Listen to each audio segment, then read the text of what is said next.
अस्सलाम वालेकुम, मेरा नाम है सैयद सफ़ीउल्लाह। मेरे साथ मौजूद है मियाँ फ़रीदुद्दीन मसूद साहब। सर अपना थोड़ा-सा इंट्रोडक्शन दे दें ताकि हमारे नाज़रीन को पता चल जाए कि आप क्या आपकी बैकग्राउंड क्या है? मेरा नाम फ़रीदुद्दीन मसूद है और मैं शुबा वकालत से मुंसलिक हूँ। और रिसर्च जो है वो मेरा उसमें एक शौक़ है। मैं जो भी लेटेस्ट रिसर्चेज़ हैं मुख्तलिफ़ शोबाजात में वो मैं पढ़ता रहता हूँ। सर अगर हम बात करें जो हमारा मेजर आजकल जो कंसर्न बना हुआ है सियालकोट का, पाकिस्तान का, स्मोक का, पॉल्यूशन का, एनवायरनमेंट एक बहुत मेजर कंसर्न है इस टाइम हमारा। हमने देखा होगा पिछले गुज़िश्ता 1 डेढ़ हफ़्ते से स्मोक का बहुत बड़ा मसला एक हमारे हमारे इस खित्ते में है। एक तो साँस के मसले पैदा हो रहे हैं उसकी वजह से और बहुत सारी बीमारी पैदा हो रही हैं। तो आप क्या कोई हमें गाइडेंस दे सकते हैं कि हमारा कानून इसके बारे में क्या कहता है? इसमें मैं वैसे अगर आप इजाज़त दें तो थोड़ा-सा मैं आपको बताऊँगा कि जो रिसर्च एंड डेवलपमेंट के जो बुनियादी असूल ये होते हैं कि आप बीमारी को इन आइसोलेशन नहीं पढ़ सकते कि आज आपको एक प्रॉब्लम आ गई है। जैसे कहते हैं हादसा एकदम नहीं होता, वक़्त करता है परवरिश बरसों। तो ये जो मसाइल आज के नहीं, ये कई हज़ार साल के हैं। बल्कि मैं ये कहूँगा ये सियालकोट में हम बैठे हुए हैं, तो सियालकोट का ये जो नाला एक और डैक है एक, इसका जो पुराना नाम है, इसकी 3000 साल पुरानी तारीख़ है। इसको गंगापुत्री इसका नाम था। और ये इस इंडो पाक में पॉइज़नस पानी था इसका, यानी पानी बहुत ज़हरीला था। तो सियालकोट का पानी एक वक़्त आया कि इतनी यहाँ जो भी गवर्नमेंट्स आई उन्होंने वर्क किया कि सियालकोट का पानी पंजाब के बेहतरीन पानियों में शुमार होता था। लेकिन फिर एक वक़्त आया कि अब ये पोल्यूटेड पानी है। आज इतने कैंसर हॉस्पिटल्स के डाटे हैं, उसमें ज़्यादा जो मरीज़ हैं वो सियालकोट के हैं। अब हम माशाल्लाह और ग्रो किया तो हम स्मोक में भी दूसरे नंबर पे आ गए हैं। अब पता नहीं हम पहले नंबर में किस में आना है। लेकिन देखने वाली बात ये है कि ये जितना भी स्मोक है ये 3 किस्म के इमिशंस हैं। एक तो ये जो ट्रांसपोर्ट है इसकी इमिशन है। इसके बाद नंबर 2 जो आपका एग्रेरियन जो फ़ील्ड्स हैं वहाँ जो फसलों को आग लगती है वो इमिशन है। और उसके बाद जो है जो इंडस्ट्री में कुछ चीज़ें जो हैं वो जब जलती हैं तो वो भी जो है इसमें शामिल है। तो 3 किस्म के। तो ये अगर इसका आप एनालिसिस करें तो मैं समझता हूँ कि ये जितने भी इमिशंस हैं इनको हमारी जो एनवायरमेंटल अथॉरिटी है वो कंट्रोल करे कि लोगों का जो शहरियों का राइट है, राइट टू लाइफ, वो तो अभी 26वीं तरमीम में भी उसको दोबारा फिर रिप्रोड्यूस किया गया है। और राइट टू लाइफ का मतलब ये है कि मेरी ज़िंदा रहने के हक़ में जो चीज़ें मुझे मुतासर कर रही हैं, रोटी कपड़ा और मकान का नारा था हमारे हुक्मरानों का, लेकिन यहाँ तो साफ़ पानी और सांस लेने के लाले हमें पड़ गए हैं। बिल्कुल। तो मैं समझता हूँ कि यहाँ साफ़ पानी के साथ साथ जो सांस लेना है उसमें जो हमारा वक्ती जो इशू है, इसके लिए जो स्टेट अपरेटस है, जो गवर्नमेंट मशीनरी है, उसको काम करना चाहिए था। वो कि यहाँ पे टैनरी ज़ोन अब जाकर बना है, हालाँकि टैनरियाँ तो 20 साल से काम कर रही हैं, पानी पोल्यूटेड हो चुका है।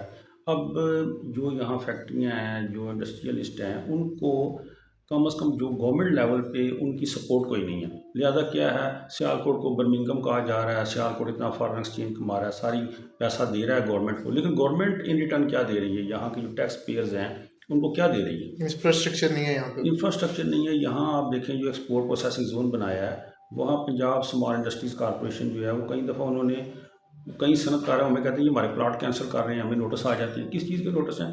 भाई आप पहले उनको सहूलतें तो दें। कई फैक्ट्री वाले उधर कहते हैं जी हमें वो जो मिली हुई है जगह प्लॉट, वहाँ हमारी कितनी वहाँ से चोरी, हमें दीवारें नहीं हमारी बनी हुई थी या हमारी दीवारें तोड़ के वहाँ से मशीनरी लोग ले गए हैं।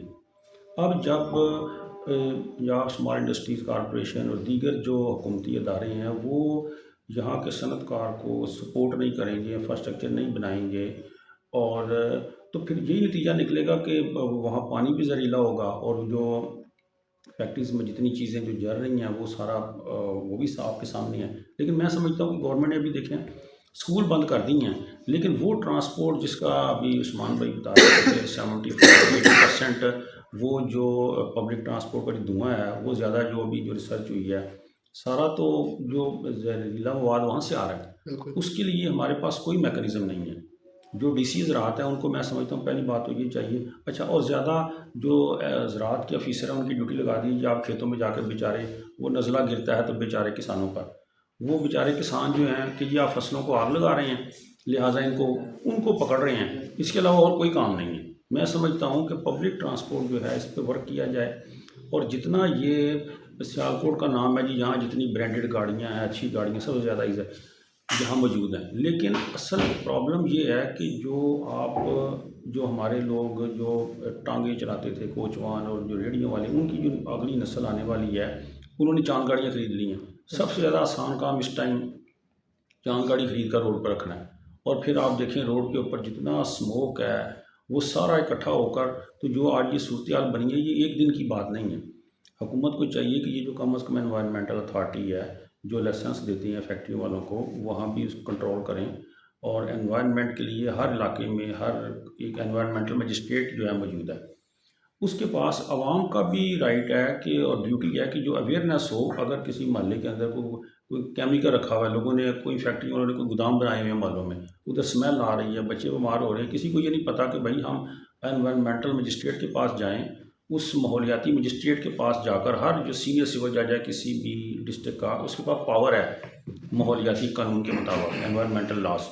लेकिन कोई उसके पास नहीं जाता कि जी हमारे मोहल्ले में ये प्रॉब्लम है, ये आप कंप्लेंट कर सकते हैं। अगर नाइज़ आपके साथ कोई मोहल्ले में कोई फैक्ट्री लगी हुई है छोटी मोटी और वहाँ शोर मच रहा है और आपके घर को मरीज़ है, तो वो जो नॉइज़ है वो भी पोल्यूशन है, नॉइस पोल्यूशन। नॉइज़ पोल्यूशन है। आपको हर तरह की कंप्लेंट के लिए आपको एनवायरमेंटल मजिस्ट्रेट को एम्पावर किया गया है। लेकिन आपको मसला ये है कि हमारा जो सकीना बीबी और मोहम्मद सैन जो हमारा ले मैन आम शहरी है, उसको अपने हकूक़ का ही नहीं पता कि मैंने जाना किधर है।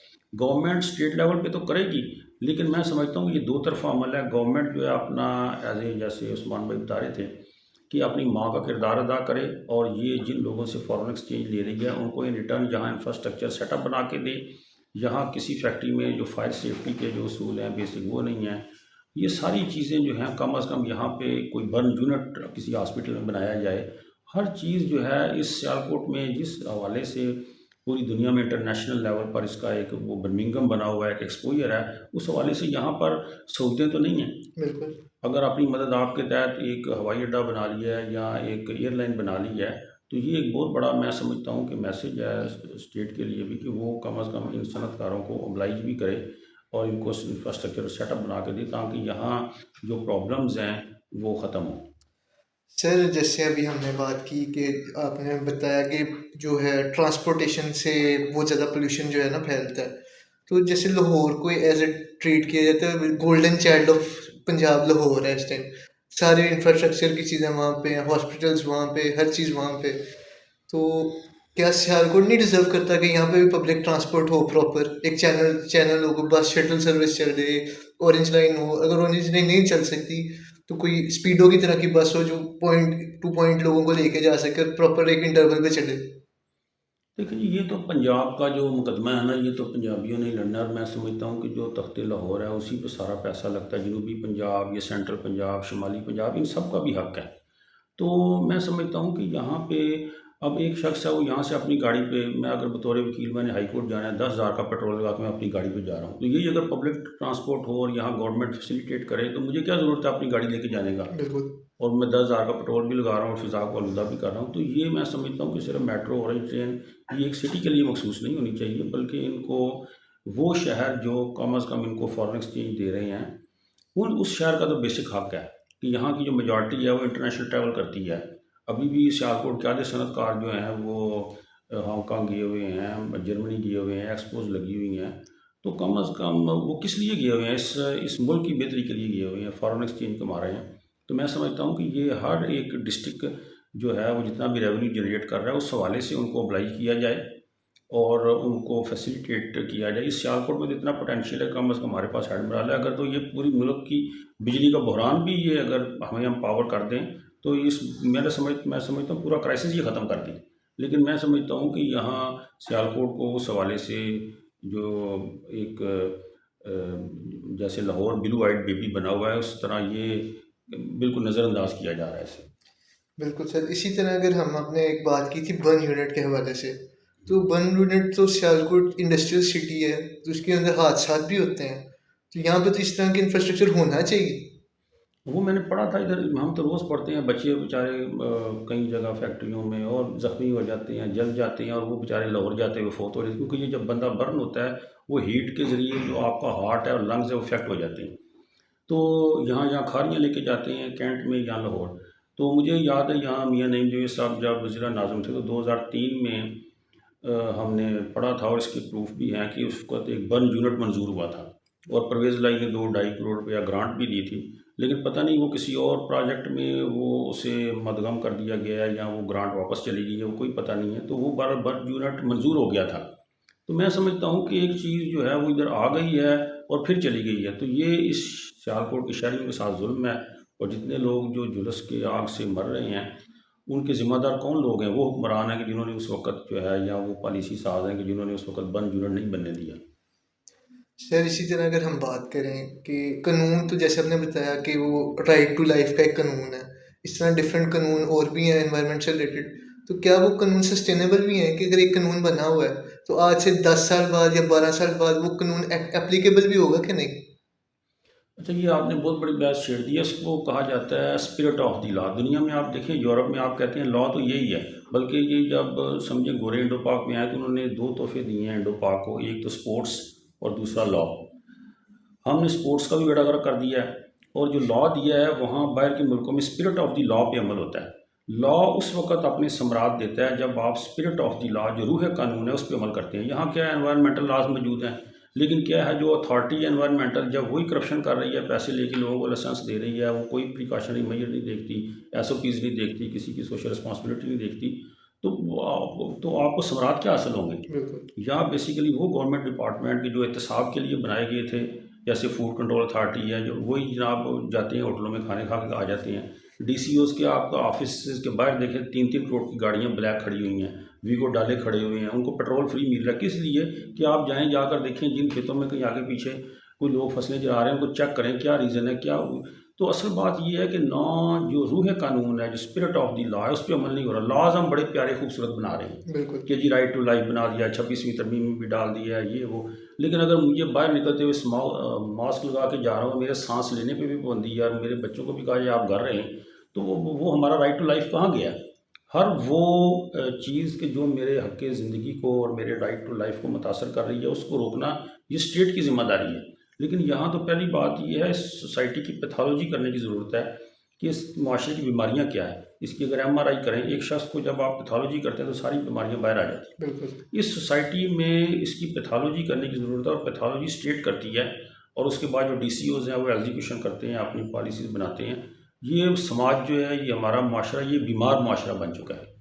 तो मैं समझता हूँ कि इसमें हुकूमत को फौरी तौर पर जो अपने डीसीओज़ हैं और अपने जो एग्रीकल्चर ऑफिसर्स हैं, उनको ड्यूटी लगाएं, ताकि ये जो एग्रीकल्चरल एमिशन, ट्रांसपोर्ट एमिशंस और इंडस्ट्रियल एमिशंस, इन तीनों की जो प्रोपोर्शन जो है, जो उस्मान भाई ने बताई है, उस तरह उस पर एक ड्रास्टिक मेजर्स लिए जाएँ, कोएसिव मेजर लिए जाएँ, तो मेरा तो ख्याल है कि ये काबू पाया जा सकता है इस पर। सर इसके अंदर एक काउंटर आर्गुमेंट ये है गवर्नमेंट की तरफ से कि हम कानून बनाते हैं, जब हम उसको इम्प्लीमेंट करने लगते हैं तो हमें बैकलैश बहुत सही देखने को मिलता है। जैसे आपने देखा होगा वो हेलमेट का कानून है, या वो चलान जिन्होंने बढ़ाए थे कि वायलेशन हो जाए, 2000 चलान कर दिया लोगों ने।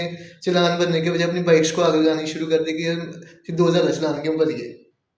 और कानून भी नहीं उन्होंने मानना, वायलेशन भी करनी है, और उसके बाद उन्होंने विक्टिम कार्ड भी प्ले करना है कि हमारे साथ ज्यादती हो रही है। तो ये हमारी गलती नहीं है इसमें थोड़ी सी? इसमें सर पब्लिक को भी अवेयर करने की ज़रूरत है, लेकिन मैं समझता हूँ कि पब्लिक जो है वो कम ज़िम्मेदार है। असल काम जो है वो रियासत का ही होता है, स्टेट जो है वो काम करे। और यहाँ जितने लोग जो चांद गाड़ियाँ चला रहे हैं, मैं समझता हूँ कि उनके पास 90% के पास तो लाइसेंस ही नहीं है। बिल्कुल। अंडर 18 बच्चे उनके ऊपर बैठे हुए हैं, और एक बंदा 2 करोड़ की गाड़ी पे जा रहा है, उसको साइड से उन्होंने टच कर दिया, वो गाड़ी तबाह हो गई है। जितने रोड एक्सीडेंट्स हैं उन सब में 90%, और इतनी रफ ड्राइविंग करते हैं। इनको अब लाइसेंस देना और आरटी सैक्टी का क्या काम है, इनको कंट्रोल करिए, सारे काम तो डीसीओज़ ने चेक करना है। बिल्कुल। लेकिन मैं समझता हूँ कि उनकी कमेटियों में सिवाय चाय बिस्किट के और वो कोई काम नहीं हो रहा। तो ये मैं समझता हूँ डिस्ट्रिक्ट मैनेजमेंट है, उन पे ये बहुत अहम जिम्मेदारी जो है वो आयद होती है विजिलेंस की। बिल्कुल सर। सर अगर आप लेमैन को कोई छोटा सा पैगाम देना चाहें कि हमारा लॉ उनको प्रोटेक्ट करता है तो उसको अवेल क्यों नहीं करते? और मैं तो इसमें यही कहूँगा कि हमें तमाम लोगों को लॉ अबाइडिंग सिटीज़न बनना चाहिए, और बुनियादी चीज़ ये है कि जो रूह कानून है उसके ऊपर अमल करना चाहिए। एक कानून तो अब बन जाता है, लेकिन आप जो उसकी रूह है कानून की, कि वो किस लिए बनाया गया, उस पर ख़ुद भी अमल दरामद करें। और जो गवर्नमेंट ने जो एनवायरनमेंट के हवाले से काम किया उसको देखिए। मैं एक छोटी सी बात करके इजाज़त चाहूँगा कि 2007-8 में जब बेनज़ीर भुट्टो बाहर से आई हैं तो उन्होंने एक अपना मंशूर बनाया, पार्टी का नया मंशूर बना। मैंने जब पढ़ा तो उसमें एक पॉइंट ये था कि माहौलियात के हवाले से हम बहुत काम करेंगे। तो उस वक़्त बहुत से लोग मज़ाक भी उड़ाते थे कि ये माहौलियात का क्या मसला है? तो क्योंकि मोहतरमा उस वक़्त यूरोप से आई थीं और वो सिनेरियो देख रही थी कि आइंदा आने वाला जो प्रॉब्लम है, वो एनवायरनमेंट का और क्लाइमेट चेंज का है। तो ये लीडर्स का काम ये होता है, विजन लीडर्स का, कि वो आइंदा 10 साल देख रहे होते हैं कि हमने इन चीज़ों पे काबू पाना है। लेकिन इस पाकिस्तान की जो लीडरशिप है, मैं समझता हूँ उनकी तरजीहात ही नहीं है एनवायरनमेंट।